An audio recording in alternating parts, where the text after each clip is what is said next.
പക്ഷിപ്പനി ആലപ്പുഴയിൽ മാത്രം 19,811 പക്ഷികളെ കൊല്ലും. ജാഗ്രതാ നിർദ്ദേശത്തിന്റെ ഭാഗമായി പക്ഷിപ്പനി സ്ഥിരീകരിച്ച ആലപ്പുഴയിലെ 8 പഞ്ചായത്തുകളിലെ താറാവുകളെയും കോഴികളെയുമാണ് കൊല്ലുക. പ്രഭവ കേന്ദ്രങ്ങളിൽ നിന്ന് 1 കിലോമീറ്റർ ചുറ്റളവിലെ പക്ഷികളെ കൊല്ലും. ദ്രുതകർമ്മ സേനാംഗങ്ങളെ മൃഗസംരക്ഷണ വകുപ്പ് സജ്ജരാക്കിയിട്ടുണ്ട്. ആലപ്പുഴ ജില്ലയിലെ തകഴി, കാർത്തികപ്പള്ളി, കരുവാറ്റ, പുന്നപ്ര സൗത്ത്, പുറക്കാട്, ചെറുതന, നെടുമുടി, അമ്പലപ്പുഴ സൗത്ത് എന്നിവിടങ്ങളിലെ പക്ഷികളെയാണ് കൊല്ലുക. കോട്ടയം ജില്ലയിലെ കുറുപ്പന്തറ, മാഞ്ഞൂർ, കല്ലുപുരയ്ക്കൽ, വേളൂർ എന്നീ പ്രദേശങ്ങളിലും പക്ഷിപ്പനി ബാധിച്ചിട്ടുണ്ട്. ആലപ്പുഴയിൽ കൂടുതൽ താറാവുകളെയാണ് പക്ഷിപ്പനി ബാധിച്ചതെങ്കിൽ കോട്ടയത്ത് കോഴികളെയും കാടകളെയുമാണ് രോഗം ബാധിച്ചിരിക്കുന്നത്. രോഗബാധിത പ്രദേശങ്ങളിലെ പക്ഷികളുടെ മുട്ടാമാംസം എന്നിവ വിൽക്കുന്നതും കാഷ്ടം വളമായി ഉപയോഗിക്കുന്നതും നിരോധിച്ചു.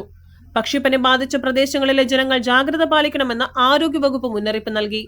പനി, ജലദോഷം, ശ്വാസമുട്ടൽ എന്നീ ലക്ഷണങ്ങൾ കണ്ടാൽ വൈദ്യസഹായം തേടണം. പക്ഷികളുമായി ഇടപഴകുന്നതും സൂക്ഷിക്കണം.